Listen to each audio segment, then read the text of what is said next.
Assalamualaikum, salam sejahtera, salam sehat. Berjumpa lagi dalam podcast Ruang Tamu Radio Republik Indonesia Malang. Hari ini, Ruang Tamu Radio Republik Indonesia Malang kehadiran dokter yang akan membahas seputar, kita akan sama-sama refleksikan peringatan Hari Tuberkulosis Sedunia tahun 2025. Peringatannya pada tahun 2025 ini kita peringati setiap tanggal 24 Maret, dan di tahun ini tema peringatan Hari Tuberkulosis Sedunia adalah Yes We Can End TB, Commit, Invest, and Deliver. Jadi kita refleksikan sama-sama peringatan Hari Tuberkulosis Sedunia sebagai upaya untuk mengakhiri penyakit yang paling mematikan ini sedunia, dan upaya ini sama-sama kita refleksikan dalam tema Yes We Can End TB. Kita sama-sama akhiri tuberkulosis dengan cara commit, invest, dan juga deliver. Komitmen, kemudian invest. Invest dalam artian adalah investasi dalam bidang pengetahuan dan juga pengobatan, serta upaya dalam deliver, kita sama-sama mempercepat upaya mengakhiri tuberkulosis. Hari ini hadir di Ruang Tamu Radio Republik Indonesia Malang, podcast Ruang Tamu RRI. Beliau adalah Dr. Reski, Tantular Spesialis Paru Konsultan Staf Medis dari RSSA Malang. Selamat pagi, Assalamualaikum, selamat siang dokter. Selamat pagi Mas Arga. Kabar baik hari ini ya? Kabar baik. Kita jumpa di bulan suci Ramadan, pas peringatannya jelang 24 Maret 2025, Hari Tuberkulosis Sedunia. Kita punya tema yaitu Yes We Can End TB, Commit, Invest, and Deliver. Dokter Reski boleh sampaikan terlebih dahulu sebetulnya tuberkulosis atau TB, apa yang kemudian perlu kita ketahui dan bagaimana kondisinya di Indonesia, dokter? Ya, selamat pagi para pendengar dan pemirsa sekalian. Jadi TB itu sebenarnya adalah penyakit infeksi yang sudah lama ada ya. Jadi bahkan kalau kita lihat dari bukti-bukti fosil yang ada di mumi dan hewan-hewan purbakala dulu sebenarnya sudah ada bahkan sebelum Masehi ya. Dan TB ini adalah penyakit yang menular lewat kuman yang dinamakan Mycobacterium tuberculosis, makanya singkatannya TB ya, tuberkulosis. Dan saat ini di Indonesia sendiri kita sedang menduduki peringkat kedua terbanyak penyumbang penderita TB ya sedunia ya. Dan angka itu tentunya adalah angka yang terlapor. Sementara kalau kita mau cari ya, jadi kita giatkan kembali screening dan lain sebagainya, tentunya akan terjadi yang namanya fenomena gunung es ya. Jadi yang kelihatan itu ya yang terlapor saja, sementara yang tidak kelihatan mungkin jauh lebih banyak ya. Karena tidak mungkin kita mau memeriksakan semua penduduk di Indonesia, yang kita juga negara kepulauan ya, ada pulau-pulau terpencil yang mungkin kita tidak bisa jangkau semuanya ya. Oke, ini penyakit yang sudah sangat lama, dokter. Tadi dokter Reski sampaikan dari mumi, dari fosil sudah ditemukan adanya tanda-tanda yang mengindikasikan adalah tuberkulosis begitu. Mengapa dari kemudian bisa dibilang prasejarah ya dokter ya, penyakit ini sudah ada hingga saat ini penyakit ini masih bisa bertahan dan tidak kemudian segera bisa diakhiri nih dok? Ya, banyak faktor tentunya yang menyebabkan hal itu tidak bisa diberantas tuntas, khususnya di negara, kalau nomor satu kan India, yang nomor dua Indonesia. Karena tadi salah satu faktor sudah saya sebutkan, yaitu karena Indonesia adalah negara kepulauan di mana mungkin kita tidak bisa menjangkau semua penduduk Indonesia, di mana fasilitas kesehatan di daerah-daerah terpencil juga mungkin kurang memadai. Dan penyakit ini adalah penyakit yang kronis ya. Jadi setelah penderita tersebut terjangkit dari kuman ini, itu tidak langsung sakit seperti halnya penyakit-penyakit akut. Kalau kita ngomong dulu mungkin sempat zaman COVID ya. Jadi dia tertular tidak sampai 2 minggu dia sakit ya. Ada gejalanya. Sementara pada TB tidak demikian. TB itu penyakit yang kronis, artinya butuh paparan yang lama dengan dukungan dari pasiennya sendiri atau hostnya sendiri. Daya tahan tubuhnya melemah ya. Kemudian ventilasi yang kurang baik, tidak ada sinar matahari masuk misalnya di dalam suatu rumah. Dan di Indonesia banyak rumah-rumah yang satu rumah mungkin dihuni oleh 8 orang, 9 orang sampai artinya kepadatan di dalam suatu populasi di Indonesia itu luar biasa, sehingga itu mendukung penularan dari kuman-kuman ini yang saling ini ya, saling seperti lingkaran setan ya. Nanti dari bapaknya sembuh, anaknya yang tertular ya. Dan dia tidak langsung sakit karena penyakit kronis tadi, sehingga ketika dia mulai menimbulkan gejala, biasanya kebanyakan orang merasa ini adalah gejala yang biasa karena sudah lama dirasakan ya, sedikit demi sedikit akhirnya dia merasa batuk saya bukan batuk yang sakit ya, tapi batuk biasa. Padahal kalau di foto ronsen ternyata memang ada gambaran khas TB-nya. Kalau diperiksakan dahak ternyata positif ya. Nah itu yang sulit ya. Beberapa kasus juga dahaknya bisa jadi negatif. Artinya dia masih belum ada di dalam saluran napas. Ketika diperiksakan negatif, tapi kalau di foto positif.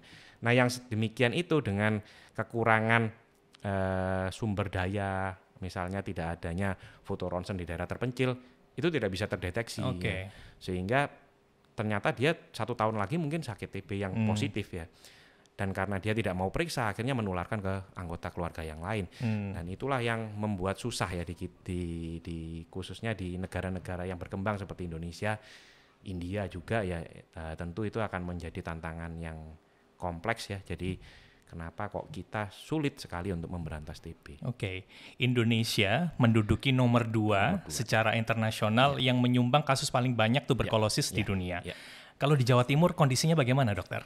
Kalau di Jawa Timur, saya harus nyontek ini. Kalau angka, ya memang itu kan dinamis ya. Jadi tergantung dari keaktifan kita dalam mencari, misalnya salah satu program dari pemerintah atau Dinas Kesehatan itu adalah pencarian ini ya, investigasi kontak. Jadi misalnya di dalam satu keluarga ada yang sakit TB, kita wajib mencari siapa sumber penularannya atau siapa yang sudah tertular ya. Itu datanya sangat variatif sekali ya, tiap bulan, tiap tahun tentu akan berubah ya.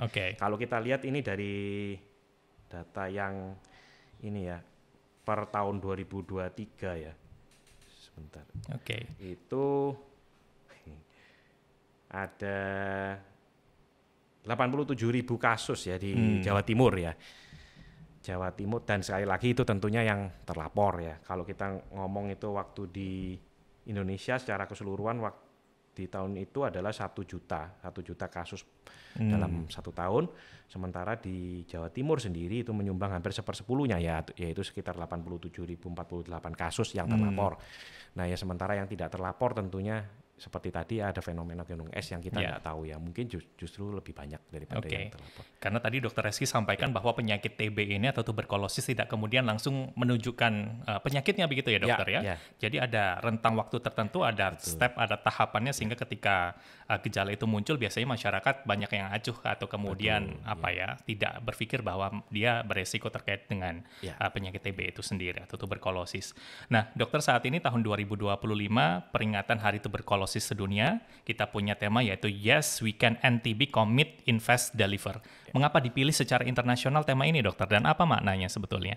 Ya, jadi tema itu kalau kita sebenarnya di nasional ada juga yang namanya Giatkan ya, singkatan dari ini ya, Gerakan Indonesia Akhiri Tuberkulosis, dengan komitmen dan aksi nyata ya, kurang lebih sama ya. Jadi maksud dari tema tersebut adalah, jadi kita membutuhkan komitmen bersama ya, bukan hanya tenaga kesehatan maupun pemerintah, tetapi diharapkan juga masyarakat ini mau ya untuk bekerja sama memberantas TB ya tentunya. Tanpa peran aktif dari masyarakat itu tidak akan mungkin terjadi, karena ya itu tadi, kita butuh orang yang kesadaran untuk memeriksakan diri ya.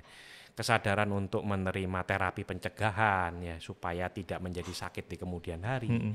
Kesadaran untuk pola hidup yang sehat ya, termasuk mengatur lingkungannya sedemikian rupa sehingga lingkungan itu menjadi sehat. Misalnya ventilasi rumah yang baik ya, kemudian juga sinar matahari yang cukup, itu juga membutuhkan komitmen bersama tentunya.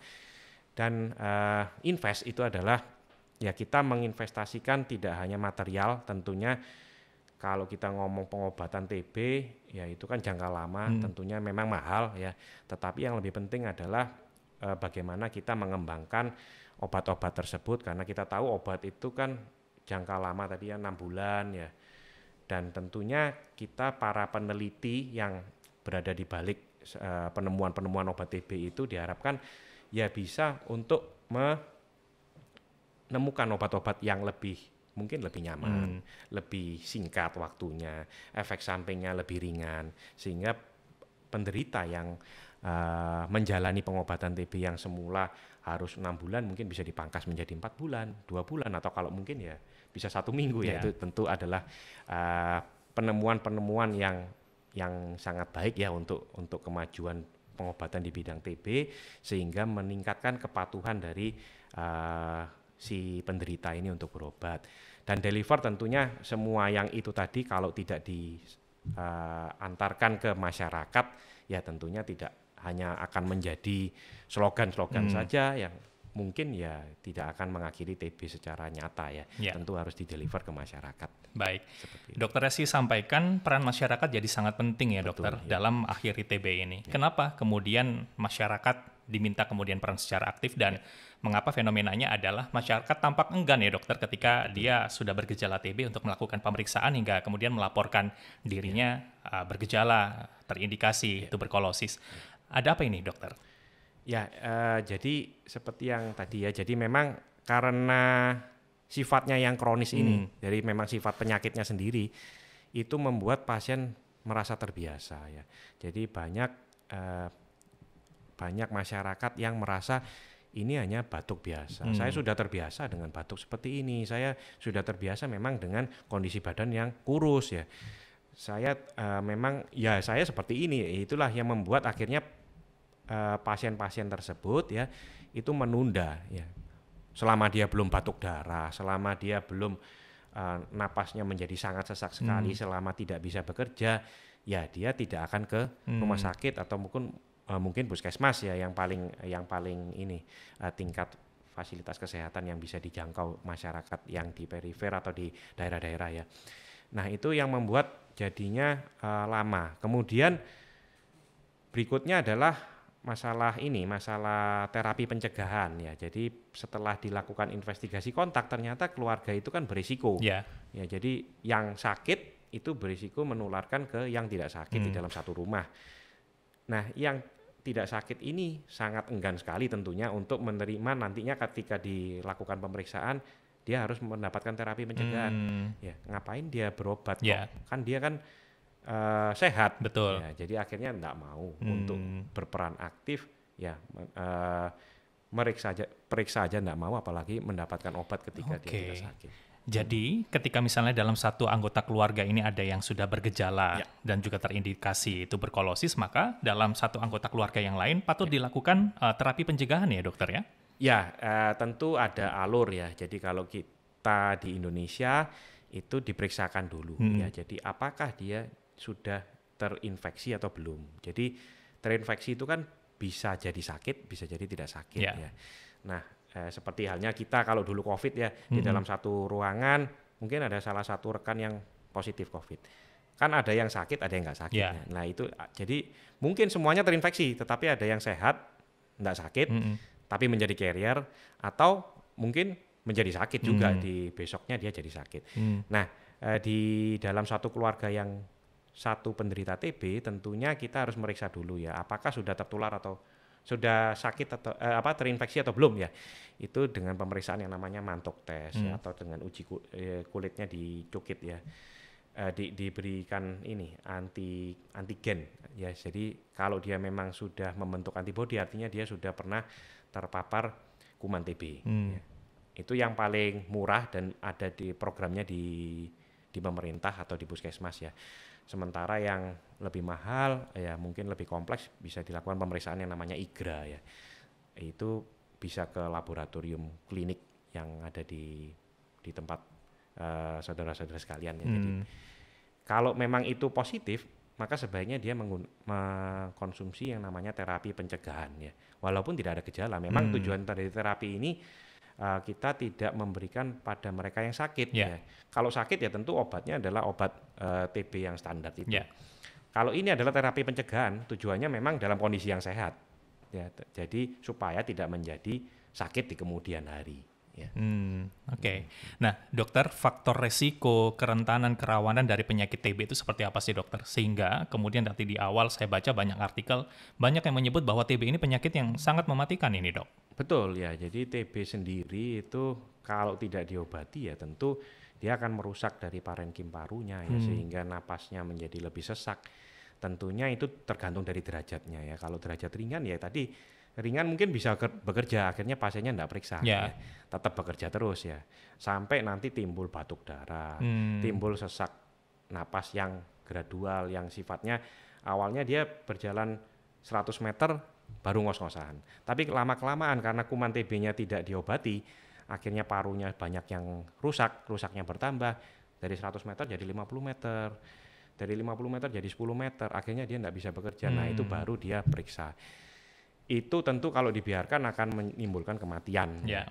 Tetapi perlu diketahui juga memang kuman TB ini bisa sembuh sendiri ya dengan daya tahan tubuh yang baik ya. Tetapi kita tidak bisa menjamin kan daya tahan tubuh kita ini benar-benar baik atau enggak ya. Nah saat itulah kita memang membutuhkan pengobatan ya, membutuhkan pengobatan ketika memang kita sudah terdiagnosis TB. Ya. Jadi kalau kita bergantung pada daya tahan tubuh saja, saya rasa itu kurang bijak karena lebih baik kita mengobati supaya tidak menjadi keberlanjutan dari progresivitas penyakit TB ini yang akhirnya ya tentunya akan membuat kondisi tubuh ya termasuk kesehatan, termasuk daya tahan tubuh semakin menurun. Akhirnya tidak bisa produktif lagi. Baik. Itu. Dan ini penyakit yang menular ya dokter ya? Betul, menular. Maka kemudian penularannya ketika orang sudah terkonfirmasi TB, antisipasi agar tidak menularkan kepada misal anggota keluarga atau orang terdekat, seperti apa ini dok? Ya, jadi sebenarnya TB ini kumannya gampang mati ya dengan sinar ultraviolet ya. Jadi lebih baik kita, memang di dalam penyakit infeksi itu ada 3 faktor ya. Satu faktor kumannya sendiri, yang kedua faktor dari hostnya atau manusianya, yang ketiga adalah faktor lingkungan. Nah ketika 3 hal ini mendukung, ya misalnya kuman TB itu kan dikatakan memang betul adalah kuman yang menular, ya.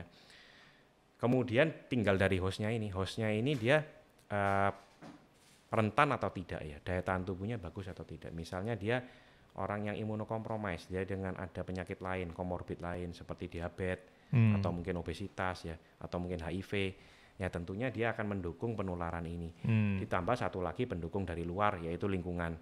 Seperti yang tadi ada sinar ultraviolet ya, kemudian ventilasi yang baik. Ventilasi itu akan mengurangi konsentrasi dari jumlah kuman di dalam udara ya. Semakin sedikit kuman yang beredar, tentu risiko untuk tertular semakin rendah ya. Kalaupun tertular ya dia masih bisa dilawan dengan daya tahan tubuh yang baik ya, sehingga tidak menjadi sakit ya. Dan 3 hal itu sangat berpengaruh ya. Jadi dalam penularan itu kalau 3 hal ini didukung semua ya, sudah kumannya banyak ya, kemudian ada yang sakit, ada yang imunokompromis ya, ada diabetes misalnya dalam satu keluarga, kemudian rumahnya padat penduduk, tidak ada ventilasinya, tidak ada sinar mataharinya, ya penularan tentu akan mudah sekali terjadi. Dibandingkan kalau misalnya tadi dalam satu keluarga rumahnya luas, ada ventilasi yang baik, ya ada pencahayaan yang baik, kemudian yang si sakit ini segera berobat sehingga konsentrasi kumannya semakin menurun ya. Nah, dan yang satunya menjaga daya tahan tubuh yang baik ya, pola hidup sehat ya, 4 sehat 5 sempurna, makan bergizi, olahraga teratur, istirahat cukup ya, tentunya kejadian-kejadian penularan itu akan semakin jauh lebih menurun. Jadi banyak faktor memang yang berperan dari si sakit, kemudian si yang akan ditularkan dan juga lingkungan. Baik, oleh sebab itu kita patut mengenali gejalanya ya dokter ya, karena mungkin masyarakat yang terindikasi oleh penyakit TB ini menganggap ketika batuk tadi ya regular flu mungkin dia kemudian alami begitu, jadi menganggap remeh. Padahal itu adalah mungkin step-step atau tahapan atau perjalanan ketika dia menunjukkan tanda konfirmasi positif kalau dia tuberkulosis. Apa saja gejalanya dokter? Maka ketika kita sudah mendapati gejala tersebut, maka langkahnya, tindak lanjutnya harus seperti apa ini dokter? Ya, jadi secara umum karena penyakit ini adalah penyakit yang kronis ya, dan menyerangnya masuknya lewat saluran napas, tentunya gejala yang paling awal adalah batuk ya, batuk karena dia di saluran napas. Tetapi dalam lambat laun memang batuk ini bisa jadi dianggap suatu hal yang biasa. Ya, maka ada gejala-gejala lain yang bisa diperhatikan kalau penderita tersebut terjangkit TB, yaitu misalnya penurunan berat badan tanpa sebab yang jelas ya, bukan karena misalnya memang menjaga asupan kalori ya, atau mungkin karena sebab sakit yang lain ya. Kemudian ada keringat malam ya, keringat malam yang dalam kondisi dingin pun dia berkeringat ya. Selain itu juga adanya tanda-tanda yang lain yang berkaitan dengan napasnya sendiri, misalnya sesak napas, nyeri dada, itu adalah gejala-gejala tambahan. Yang paling utama ya memang adanya batuk kronis yang tidak kunjung sembuh setelah dilakukan pengobatan tentunya ya. Jadi kuman TB itu tidak akan mati dengan pengobatan yang bukan TB. Jadi artinya kalau kita mengkonsumsi antibiotik yang non TB ya dia tidak akan mati ya. Kalau sudah diobati ya tentunya mencari pengobatan yang profesional ya, misalnya ke puskesmas. Setelah diobati tidak kunjung membaik, nah itu kita sudah wajib curiga bahwa ini adalah suatu penyakit infeksi yang kronis ya. Oke. Tentunya harus di-screening untuk ke arah TB-nya. Baik.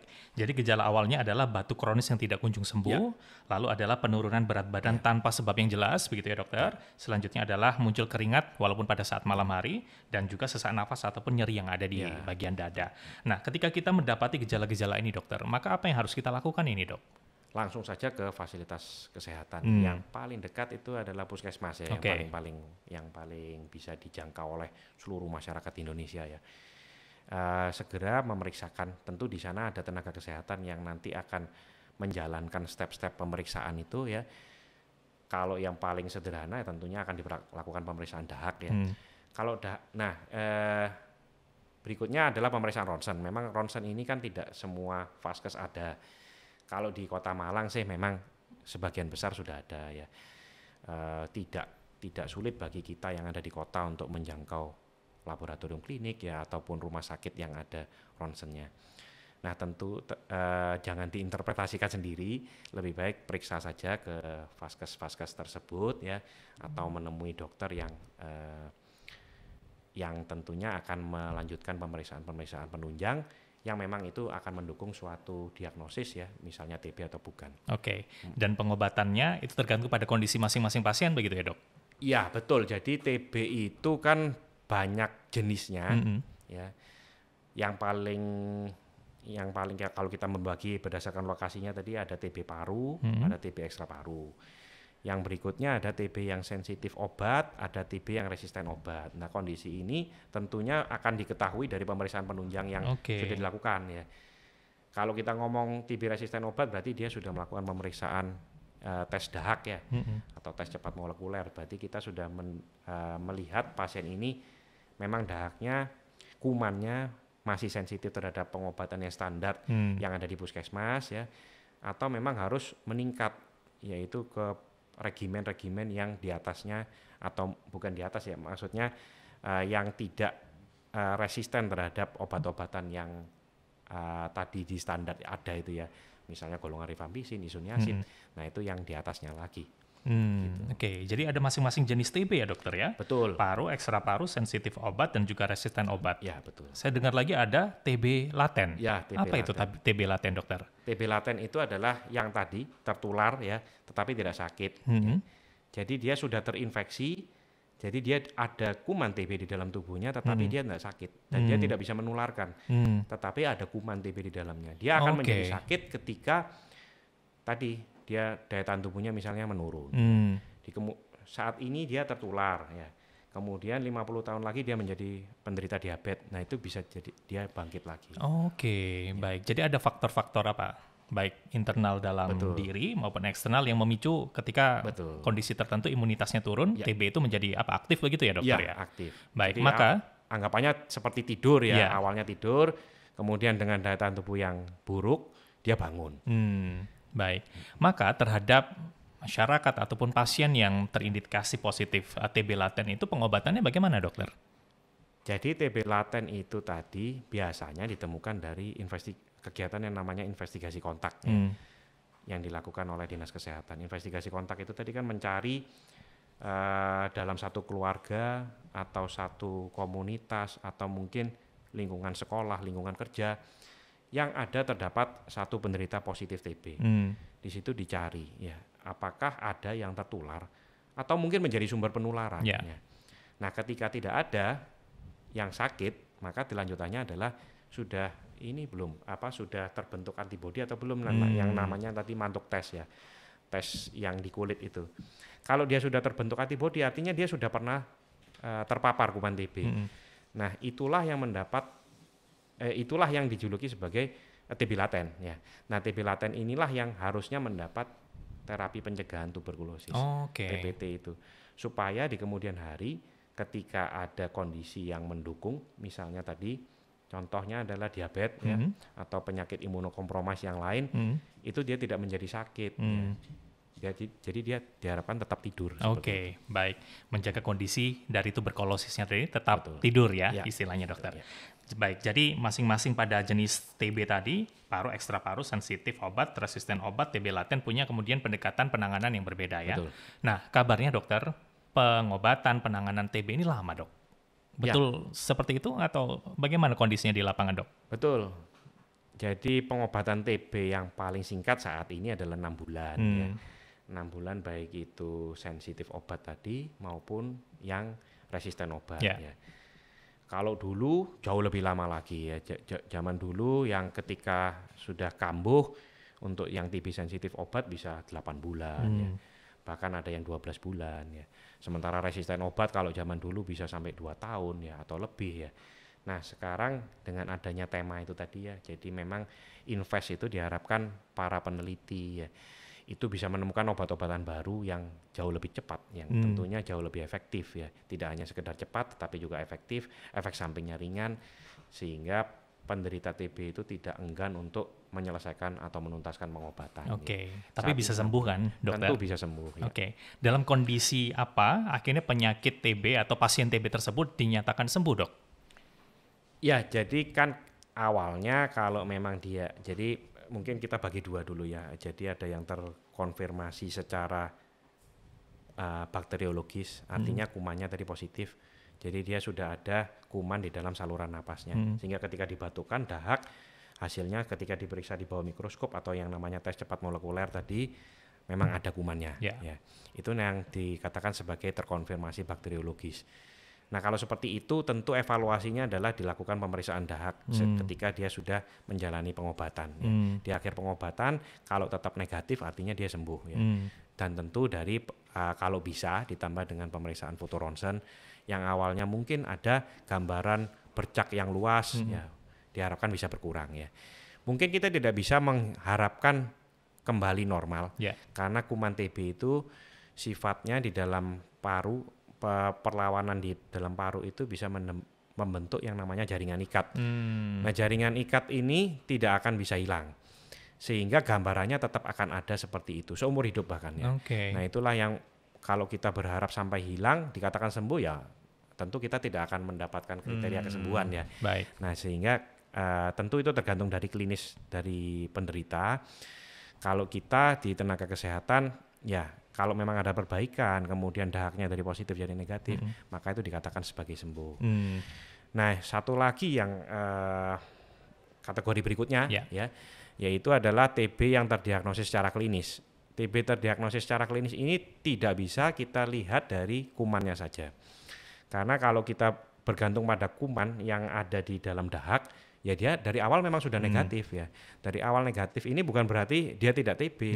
Tapi ternyata dari hasil foto ronsen misalnya yang kalau di TB paru atau TB yang ekstra paru itu mendukung suatu infeksi TB. Nah, ini yang paham seperti ini adalah klinisi. Ya, dokter-dokter yang ada di puskesmas juga tentunya bisa untuk memahami hal tersebut. Dan kalau memang itu dinyatakan positif sebagai TB yang terdiagnosis secara klinis, ya tentu akan diobati. Kesembuhannya bagaimana, kan sudah negatif. Ya memang kalaupun diulang tetap negatif. Ya, nah selama dia tetap negatif dan juga ada perbaikan dari kondisi klinis, misalnya dari awalnya pasiennya sesak menjadi tidak sesak, yang jalannya awalnya 50 meter sesak sekarang bisa 100 meter. Artinya ada perbaikan. Ya, kemudian berat badannya meningkat ya. Yang awalnya kan tubuh itu melawan kuman TB ini sehingga dia tidak bisa membentuk, ya metabolismenya bukan yang membentuk ya, bukan yang anabolik ya, tetapi katabolik karena dia hancur karena kuman-kuman berusaha untuk menghancurkan kuman itu. Yeah. Nah ini dengan dibantu dengan obat dia bisa membentuk lagi sehingga badannya lebih berisi. Ya jadi berat badan meningkat ya. Syukur-syukur kalau bisa ada foto ronsen, dari foto ronsen itu kita dapatkan lesi yang bercak yang awalnya luas menjadi lebih kecil ya, tadi seperti halnya yang terkonfirmasi bakteriologis. Kalau itu semua ada, maka itu bisa dikatakan sebagai kesembuhan. Baik, siap. Nah, dokter, sekali lagi partisipasi masyarakat jadi penting.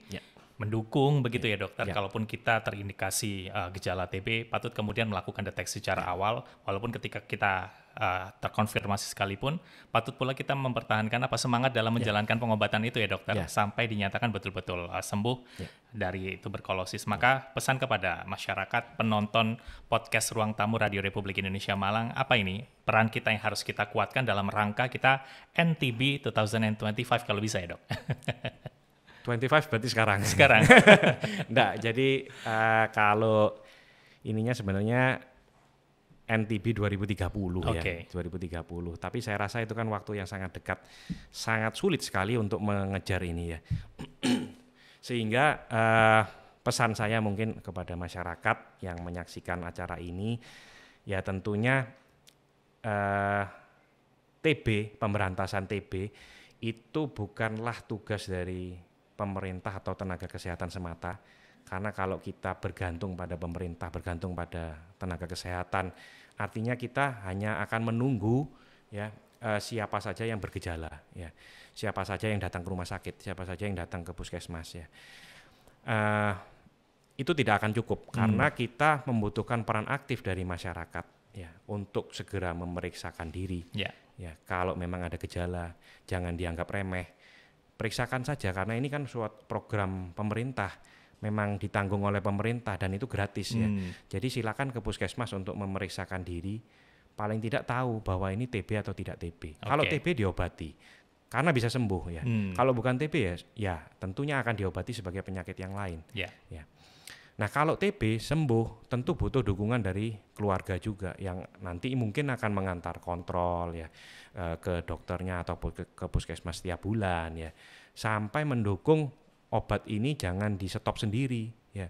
Kalau ada efek samping periksa saja ke puskesmas ya, disampaikan efek sampingnya apa, tentu akan ada penyelesaian dari efek samping tersebut supaya nanti betul-betul tuntas pengobatannya ya.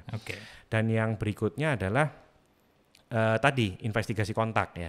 Jadi di dalam penyakit menular itu bisa saja yang tertular belum tentu sakit ya. Nah, yang belum tentu sakit inilah yang memang membutuhkan terapi pencegahan. Supaya apa? Karena kalau kita mengobati yang sakit saja, yang tertular ini bisa jadi sakit di kemudian hari. Yang sakit tadi sudah sembuh, ternyata 5 tahun lagi, yaitu 2030, jadi sakit ya. Kalau gitu kan nggak jadi NTB 2030. Nah, diharapkan yang tidak sakit tetapi tertular, ini juga berperan aktif di dalam menjalani ataupun berpartisipasi dalam investigasi kontak tersebut, termasuk sampai nanti menjalani selesainya terapi pencegahan tuberkulosis, supaya nanti di kemudian hari tidak menjadi sakit ya. Dan tentu ini membutuhkan peran aktif dari seluruh lapisan masyarakat ya. Tentunya didukung dengan pemerintah dan tenaga kesehatan. Baik, siap. Dr. Reski Tantular, terima kasih banyak. Waktunya hari ini sudah bersama podcast Ruang Tamu RRI. Kita sudah ketahui bagaimana itu TB, kemudian tingkat fatalitasnya, gejalanya, pengobatannya, harapannya ada dukungan dari masyarakat untuk kita segera NTB, targetnya 2030 ya dokter ya. 2025 ini, 24 Maret 2025 diperingati sebagai Hari Tuberkulosis Sedunia dengan tema Yes We Can NTB, Commit, Invest, and Deliver. Lain waktu kita sambung kembali, Dr. Reski. Mungkin kita update bagaimana tenaga kesehatan menciptakan berbagai inovasi dalam rangka pengobatan tuberkulosis, begitu ya dokter ya. Deteksi dininya yang seperti apa yang paling efektif untuk kita bisa mengetahui ada kasus TB atau tidak. Kita mungkin bisa sambung di lain kesempatan. Sekali lagi terima kasih banyak Dr. Reski Tantular, spesialis paru konsultan, dan juga beliau ini adalah staf medis dari RSSA. Jadi harapannya tadi bersama masyarakat kita akhiri TB, tuberkulosis 2030, kita minimalisir angka kemudian positifnya di Indonesia dan juga penularannya di Indonesia, karena Indonesia nomor 2 ya dokter. Betul. Secara internasional kasus TB terbanyak di dunia. Baik, Dr. Reski terima kasih, tetap sehat, tetap semangat, mudah-mudahan tetap kemudian banyak manfaatnya ya perbincangan kita yang kita sampaikan kepada pendengar. Demikian tadi pemirsa podcast Ruang Tamu Radio Republik Indonesia Malang, Yes We Can End TB, Commit, Invest and Deliver. Peringatan Hari Tuberkulosis Sedunia tahun 2025, 24 Maret kali ini pendengar. Dan juga para pemirsa podcast Ruang Tamu RRI. Harapannya kita bersama bisa akhiri tuberkulosis Indonesia nomor 2. Tadi tahun 2023 Dr. Reski sampaikan Jawa Timur angkanya 87.000 itu yang terlapor. Patut kemudian kita support dan juga dukung. Kemudian identifikasi secara dini, memeriksakan kondisi apabila Anda punya kemudian gejala yang mengarah pada identifikasi kasus atau kemudian penyakit tuberkulosis. Saya Arga Saputra, terima kasih untuk Anda yang hari ini menonton podcast Ruang Tamu RRI. Tetaplah bersama kami di Radio Republik Indonesia Malang.